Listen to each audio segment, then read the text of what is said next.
That was the fifth movement, From the Earth, from my piece Into the Fire. It characterises ethereal beings from the depths of the earth, rising up as if like great cathedrals and joining those entities from the sky and the seas in an assemblage preparing for the final rapturous dance. It's inspired me to come to Gelmerode, a small village a half-hour walk to the south of Weimar, to look at the old church here. It's a beautiful building, but actually I'm particularly interested in it because this is the church that Lionel Feininger painted on oil 13 times and depicted in other media on almost 150 occasions. He loved this church and its ethereal being.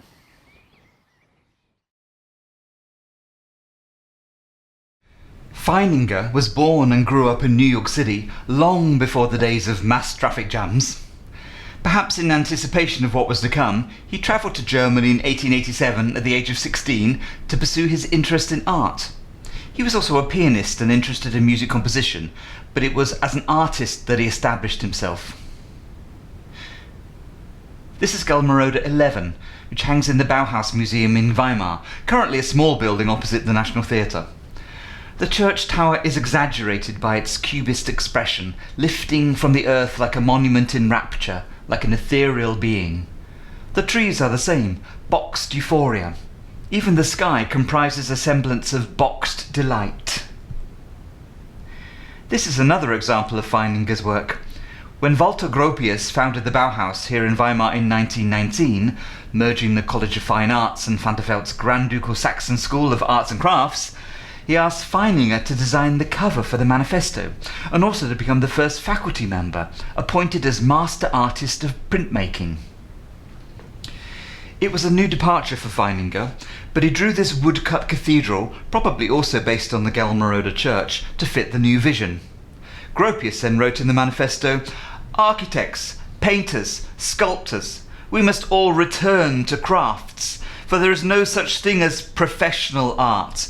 There is no essential difference between the artist and the craftsman. The artist is an exalted craftsman." Indeed, even though Gropius recruited other established international artists to join the new school, including Kandinsky and Klee, the Bauhaus was not intended to be an art school as such. It was focused on design. Classes were always taught by two faculty, one experienced in the fine arts and the other in crafts, who together could fuse the practicality of design and the aesthetics of art. Students will be able to use the expertise from both sides to create new designs applicable to all kinds of modern media, including architecture and interior decoration, following on from the work of Van der Veldt. Gropius looked for a change in behaviour among artists. Moral norms were no longer to be found in the bourgeois art of the pre-war years, which had kept artists separate from society and which had reinforced socially elitist structures. Instead, artists had an ethical responsibility to join with society and to participate in the new industrial worlds of mass manufacture. Gropius wrote, "Let us desire, conceive, and create the new building of the future together.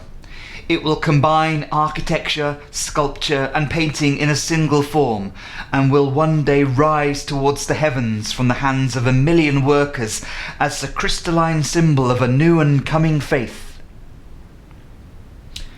Once more, the underlying theme is unity and reconciliation, just as it had been for Herder's cultural relativism and Schelling's Naturphilosophie, although in this case the unity of fine arts and crafts. Gropius argued, the old art schools were unable to produce this unity, therefore schools must return to the workshop. The world of the pattern designer and applied artist, consisting only of drawing and painting, must become once again a world in which things are built. This is where the new Bauhaus Museum is being built. Weimar was selected as a UNESCO site in 1996 for its Bauhaus heritage, and so it's important that the building is adequate. It's just a hole in the ground at the moment, but construction work will be completed in advance of the scenery in 2019, and I'm sure they'll have plenty of artistic designs to display.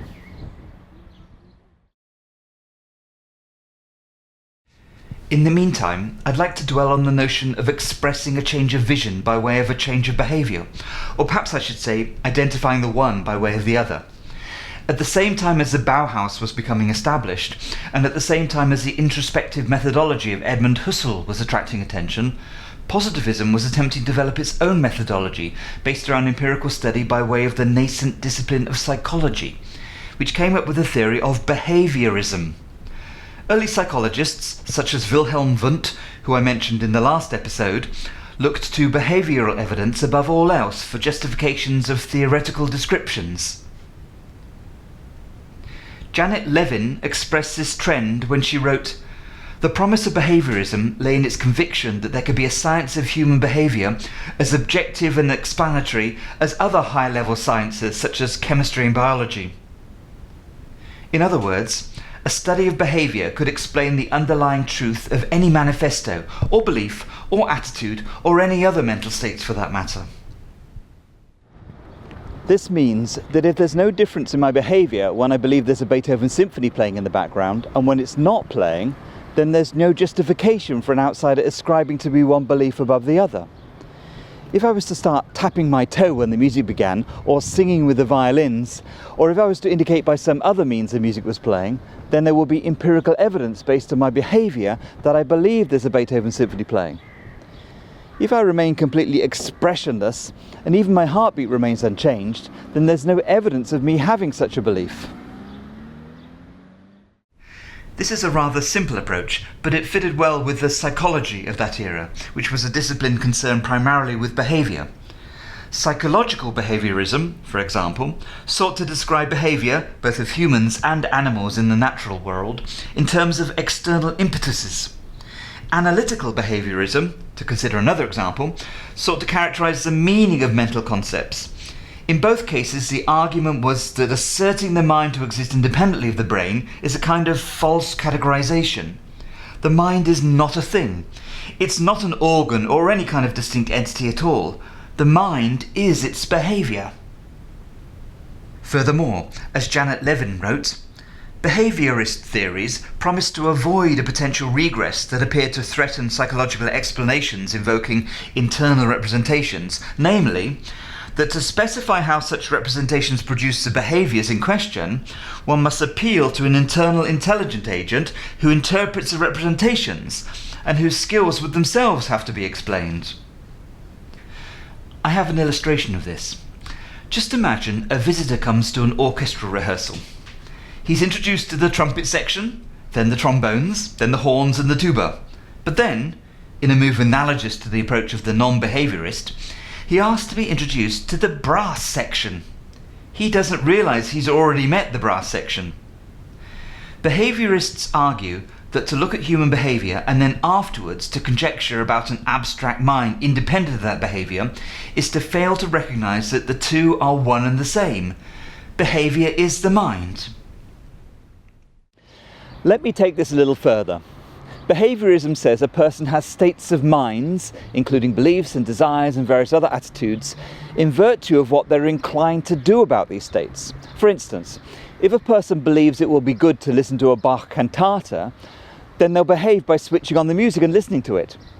Or if they want to consider a unified approach to art and design, Bauhaus style, then they'll go ahead and do that.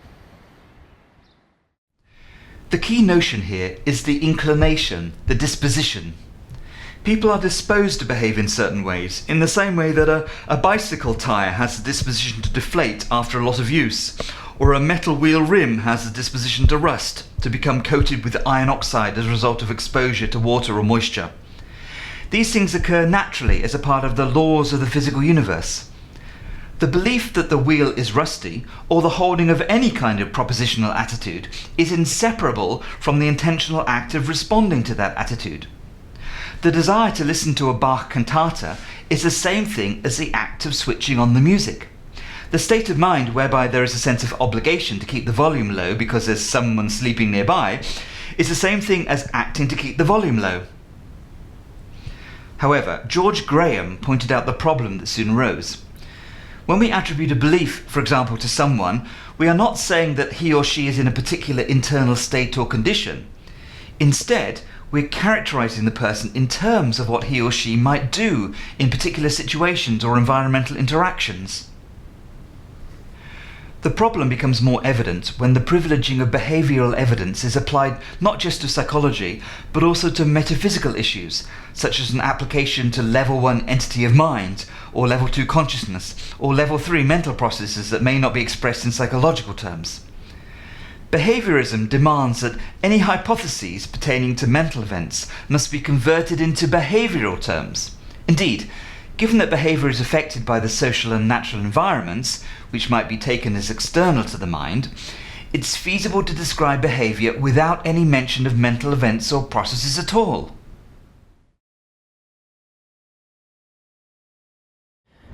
The behaviourist position, at least to my mind, leaves a number of other unexplained questions. Firstly, it's difficult to see how a theory of behaviorism applied to the ontology of minds can avoid the failings of psychological behaviorism, which assumes the internal private mind is out of bounds and beyond investigation, and that consequently empirical study is limited to external behaviour. Secondly, even if propositional attitudes and intentional states of mind are reduced to behaviour, even if notions of art and design are reduced to the resulting artifacts, it's difficult to see how the same principle can be applied to qualitative or aesthetic states. If I look at a fancy knife, or if I perceive an oboe playing an A, I'm not necessarily disposed to do anything about this at all. Certainly, my awareness of the note is an intentional mental act, but it's not linked to any specific behaviour. In fact, many states of mind are qualitative rather than propositional, and are not linked to behaviour at all. They act as a kind of background landscape. It seems to me that the behaviourist position seeks to ignore aesthetic experience altogether. Thirdly, it's difficult to see how behaviorism can account for different things being associated with the same behaviour. If I pick up the fancy knife, or turn on the Bach, it might be because I was in a mental state of frustration that needed calming, or because the knife or the Bach was the only thing to hand, or because I needed something, anything, to drown out the thought of the washing machine. Fourthly, and finally, in terms of education, Noam Chomsky argued that the application of a behaviourist model to learning, whereby learning requirements are identified in terms of discrete behaviours, is inadequate. He said, "It is simply not true that children can learn language only through meticulous care on the part of adults who shape their verbal repertoire through careful differential reinforcement." My suspicion is that the behaviourist notion of mind is based on the fact that the act of ascribing states of mind to other people by an individual is done in a behaviourist manner. No person can share the experiential nature of another person's mind. They know others by watching their actions and responses, their behaviour. However, this is merely an epistemological constraint in knowledge. It doesn't imply that the private mind of each individual is limited to behaviour. Even if intentional thought is linked with behaviour, the private mind is rich with qualitative experience, which is not intentional. If the mind perceives the tone of an oboe A, this doesn't imply this is an act, which is to be viewed as behaviour, which is to be viewed as a signature of a physical mechanism. Actually, behaviorism doesn't deny that there are mental states which might exist but have no effect on behaviour. It simply states that such states are not proper objects of empirical study. However, during the years of the Bauhaus and Weimar, theoretical science increasingly came round to the belief, and to express this belief in behaviourist terms, that any methodology assuming behaviour can only be described in behavioristic terms and that omits all cognitivism is going to be limited. People don't just walk to concerts and sit in their seats and listen to the music. They think to themselves in the process, both in musical and cognitive terms. They consider ideas and make aesthetic judgments. They create knowledge and new beliefs and connections and understandings. And all the while they're conscious of themselves as extant individuals with private consciousness. I've come to the house am Horn, near the park an der Ilm. The building was built for an exhibition by the Bauhaus during the summer of 1923. It was designed by Much, one of the master painters at the Bauhaus.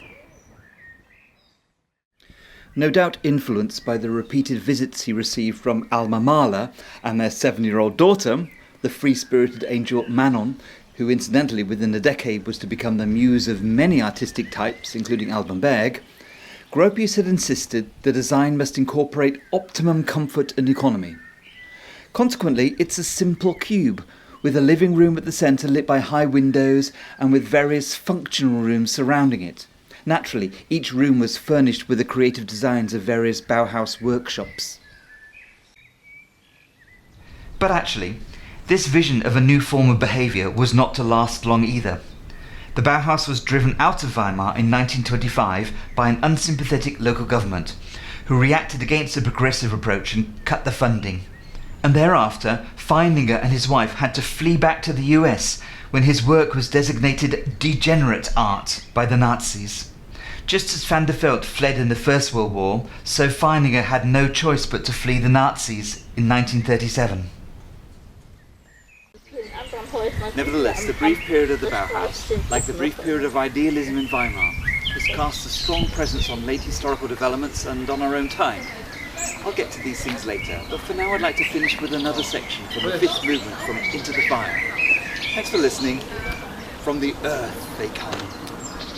From the earth they come, bearing their horns and drums, their bells and guns, raising their voices. Their time is near.